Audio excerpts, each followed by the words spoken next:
Let's talk about building a powerful shield against one of the most, well, frustrating things that can happen when you're writing. Welcome. We're diving into the ultimate proofreading checklist, and trust me, this is going to be your new secret weapon against that dreaded typo. Oh, you know that feeling, don't you? That sinking in your stomach, that little jolt, that mini heart attack? You've just sent a really important email, maybe your final paper. You feel great, and then you see it, a glaring mistake. It's a pain we all know, but it really doesn't have to be your reality anymore. And here's the good news. There is a way to stop this from happening again. It's a really simple, repeatable system that makes sure your work is polished and professional every single time. So today, let's just walk through it together.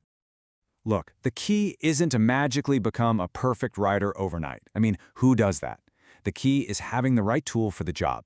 A tool that's easy to remember and super quick to use right before you finalize any piece of writing. And here it is. We're calling it the Surface Stuff Checklist.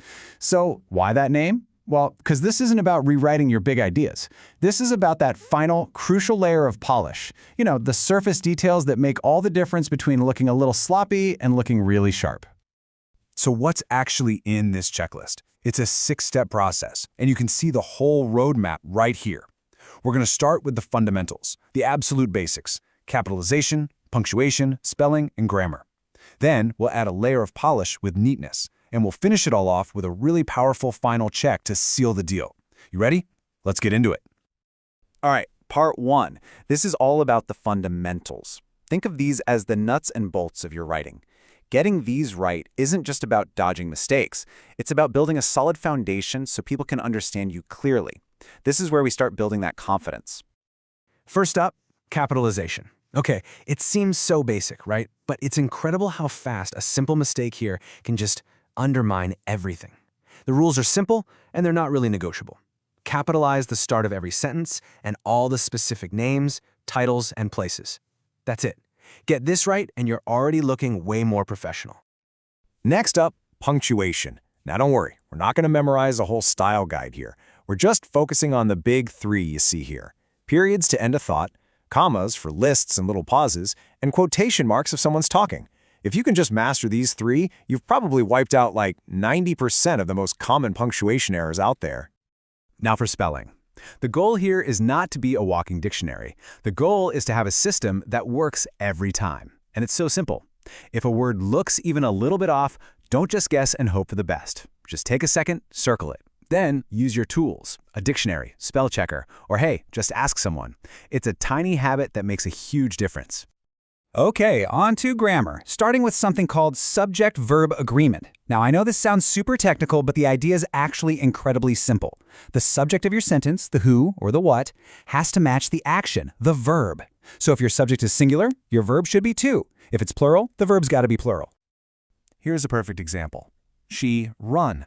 It just sounds wrong, doesn't it? That's your brain knowing that the singular subject she doesn't match the verb run.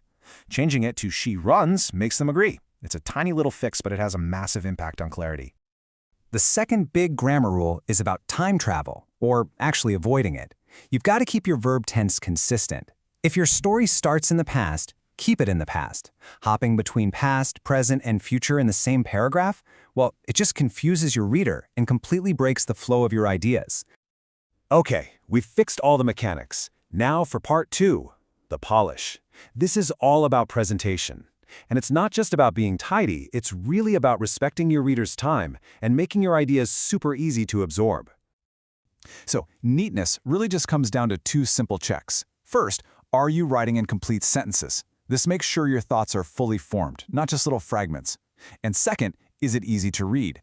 You know, whether you're typing or writing by hand, clear spacing and a clean layout are kind of the digital version of good handwriting. It just makes everything easier for your reader.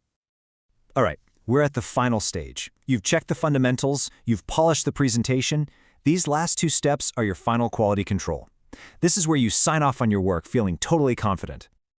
This might be the single most powerful proofreading trick there is. Read your writing out loud. Seriously, your ears will catch what your eyes miss. Those clunky sentences, awkward phrases, maybe even missing words. If it sounds strange when you say it, it's definitely going to read strange to someone else. You have to trust your ear. And finally, the sign-off. This is not just a box to check. This is a declaration. It's you taking ownership and pride in what you've just created.